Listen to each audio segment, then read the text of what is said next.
this meeting specifically for the loyalty and the 20th anniversary. So, we created a committee tapos kumuha ang charge with this.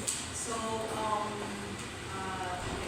I can make a agenda for this para po meron tayong masusundan and we can work as fast as we do.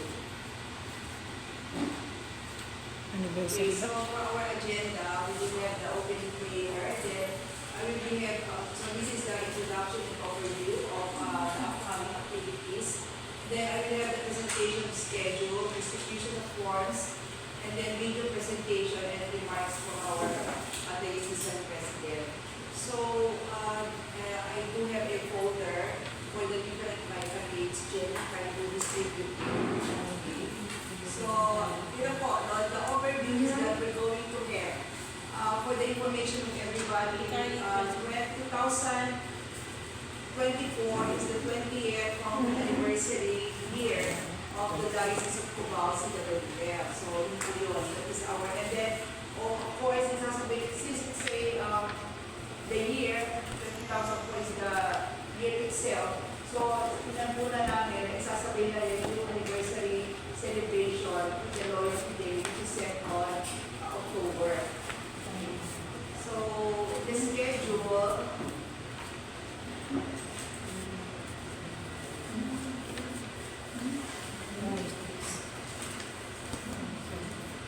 so ano po sa folder nyo yung schedule?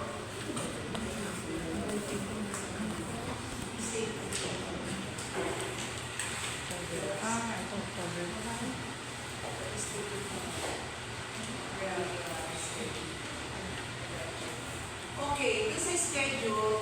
So, the Bicariate have a copy of that. So, siguro mag-photocopy na lang tayo. So, you have to give to the secretary and the rest of the unit president. Okay.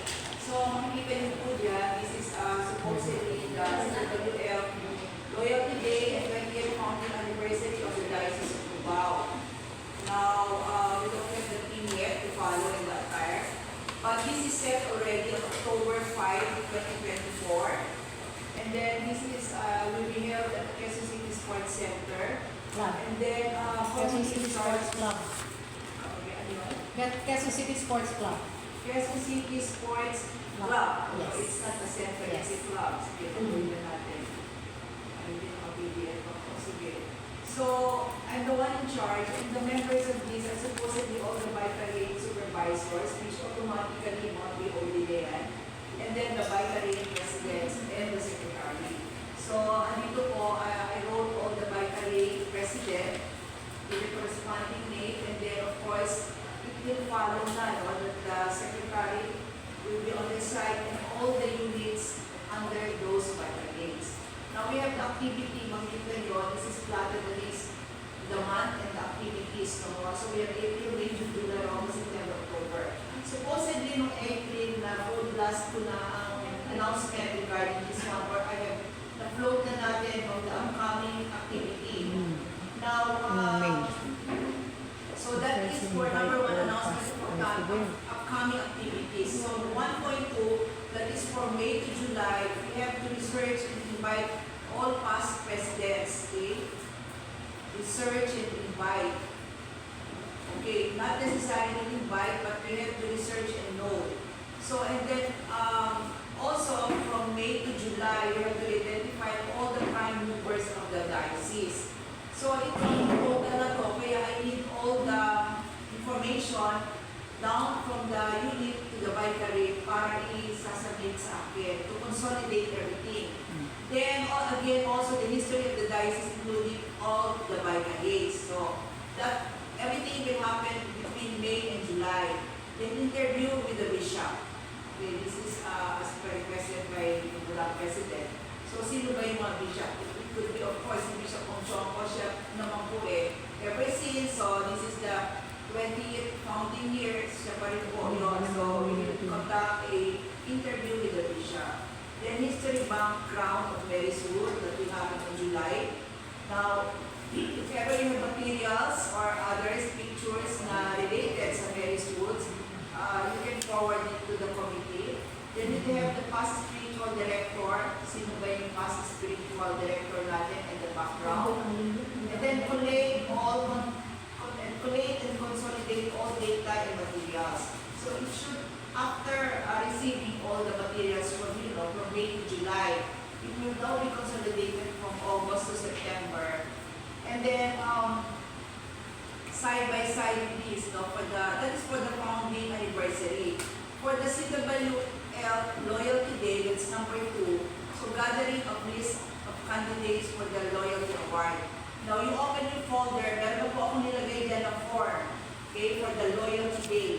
So, you have to reproduce it, give it to your unit president for them to reproduce to the particular candidate. So, everybody has a copy of the form. Meron po ba lahat ng Vicariate? Meron na. Okay, so everybody has a copy. So, reproduce this. So, I don't want to sasabihin, I don't have a copy. So, I make sure that today, pabigay ko po yan sa inyo. Then, of course, gathering the list. Yan, pag-gather nyo, you have the form now. So, you start scouting or asking sino yung mga candidates. So, that will happen until June. Okay?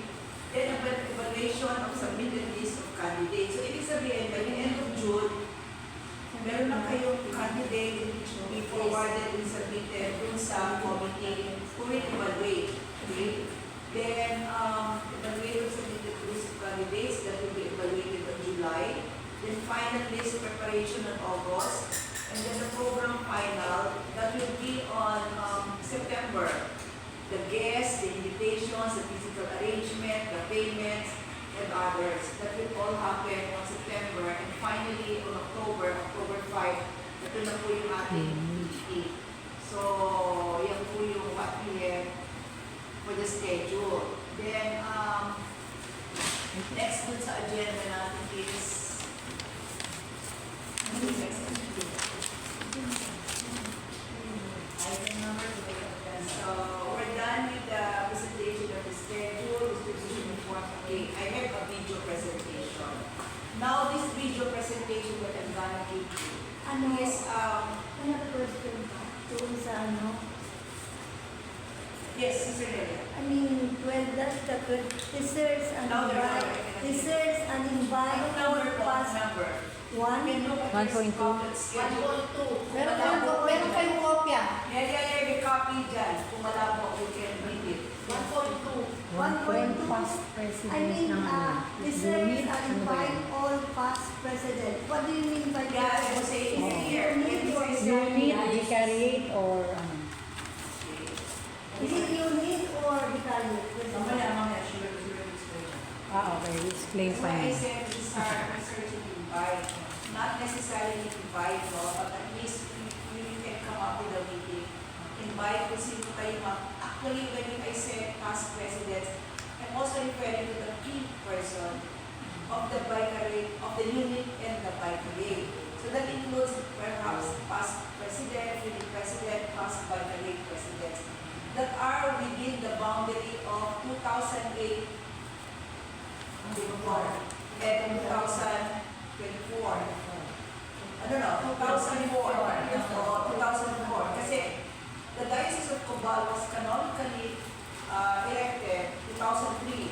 But the CWL Diocese of Cubao was given birth in 2004. So that this 24 is the 20th. Okay? Any other questions, pwede po mamaya. Tingnan po ba yung Janelle? Okay, para medyo... 2018, 2000, 2000, Now, I will 2001. have here, unahin ko po 2003. yung history of the Pwede nang dalas diocese. eh. Now, ito 2000 po, pa lang. I just wanted you to know, I did this in 2008. So, ilang years ago na po yan. 2008. Hindi ko nga po alam kung paano ko ito na-research, how I did it. Ang laptop ko 2004 noon, to how days lang. I don't have this kind of laptop before. But I'm showing you this just to let you know that if you ever will, you can do it. Diba? We can research, we can do everything, we can seek help from our techie ng mga kasamahan. Okay. So if you would notice dito po, we started in the Diocese of Manila. That was in 1579. And then Archdiocese of Manila in 1595. No? So dito po, in 1595, ito na po yung provinces that are already in place. Then in 1953 to 1973, under Cardinal Santos, we have the first Filipino Cardinal of the Roman Catholic Church. So ayan po yung details niya. And then, during that time po, ang Pope noon is Pope in 1961 was St. John the 23rd. So ito rin po yung details niya. Then during that time, Archdiocese of Manila in 1961 was composed of, kasi dati tayo yun, di ba? Archdiocese of Manila. Well, Manila, ang highlight yung Quezon City, ito tayo, and we have Pasay, Caloocan, and the province of Rizal. And we have the 11 parishes in Quezon City during that time as of 1961. If you will notice, ang highlight lang dito po yung Arlington Mount Carmel, kasi I did this in preparation of our 50th. Okay, I did this in preparation, kaya in-highlight ko yun, kasi I also presented this when we did have our 50th anniversary that happened last 2018. Kasi founded tayo in 1958.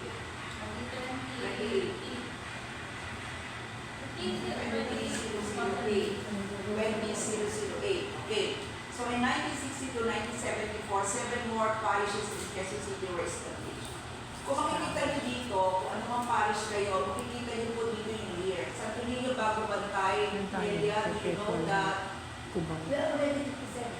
yeah, 1967 ito, no? Hindi. Maybe 62 pa kayo, Lina. O LTH. Is that 62? Isa yung 1961. Oo, 1962. Then, ito na po, yung sa Archdiocese of Manila, the Quezon City in 1974, this was divided into 4 cardinalates.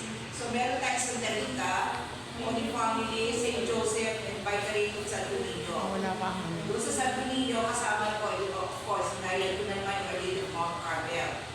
So, ito po yung Vicariate of Santo Niño noong 1974. Now, in 1974 again, it was Cardinal Irene C. Sino? Okay? Then, Archdiocese of Manila in 1985, si Vicar General na Villegas. Yan. So, this is from us, no? And then, of course, sisters, I intend to do this. I intend siguro to compress this, to make it shorter. This will be part of our presentation on the, and siguro i-ayos pa natin. And after this kasi, we will be coming up with the November 21, presentation that no 1970. Diocese of Cubao is CWL. From the presidents, no, all the presidents, all the past president, and then yung mga nauna na board members, no? So, we intend to do that. So, ito na po, in 1975, 20 more parishes in Quezon City were established. So, ayan, ito dito. And then may date. Yung date na yan, talaga kung ni-research ko yan. So, if you want to check on the date, yan po yung date. That can be your guide naman po, okay? Then we have Archdiocese of Manila, because between 1981 to 1983, 2 more vicariates was established. That was the Vicariate of Good Shepherd, and the Vicariate of St. Joseph, and then eventually Vicariate of Carolina of Health. Okay? Then in 1985, 8 more parishes in Quezon City were established. Okay? Ayan po. Then after that, the Archdiocese of Manila, District of Quezon was divided into 2. So it was in 1987 na dinivide na po sa dalawa ang Quezon City, ang District ng Quezon City. We have Quezon City North and Quezon City South. So ito po yun. So sa Quezon City South tayo yun, we have the Vicariate of Santo Niño na we will notice sa baba. Then, between 1987 to 1989, ito na po yung 5 parishes were established again. So ito po yun. San Lorenzo Ruiz also, okay. Then in 1990, 10 more parishes in Quezon City were established. So ito naman po yun. Ito rin na-establish sa LAP. You can check on that. Okay. And then Archdiocese of Manila. And then in February 1, 1989, the Vicariate of Santa Rita was revised. And the Vicariate of San Pedro Bautista na po yan, okay? Then, ito na naman, in 1997, the Vicariate of Leader Perpetual Health, ito na po siya, and then from the Vicariate of Santo Niño, naiba na naman, we have had a new Vicariate of Santo Niño, where ito na po ito. Santo Niño ay sa amin to, okay? Okay, then the San Isidro, okay? Then, on March 22, 2002, we have the District of District of Cubao and District of Comanches. So, we had 6 vicariates already in 2002 on the family, Perpetual, San Pedro de Bautista, Santa Rita, Santo Niño, and St. Joseph. Now, in 1970, 2005 was under St. John Paul II. Okay, the Archdiocese of Manila, ito na po. The Diocese of Cubao, August 28, 2002. This is the diocese that was canonically elected. And the bishop installed is, kasi ang ngayon, is Most Reverend Honesto Choco. Okay? And ito lang, nilagay ko lang yan, kasi ito po yung how the parish is started. Okay? So, I took the liberty, ito, and so on and so forth. So, I have this one, sino yung in place during that time, ang mga peace namin, etc. And then, the Vicariate of Santo Niño, the Vicariate of Panay, okay, and then he was there during the time of the Golden Jubilee, okay, and then, okay, yan po, yung at least we saw, no, how the Diocese of Cubao, from the Archdiocese of Manila, evolved, yung gusto ipakita sa inyo, and we should try to research deeper para malaman natin, it should be factual, no? Hindi ko pwede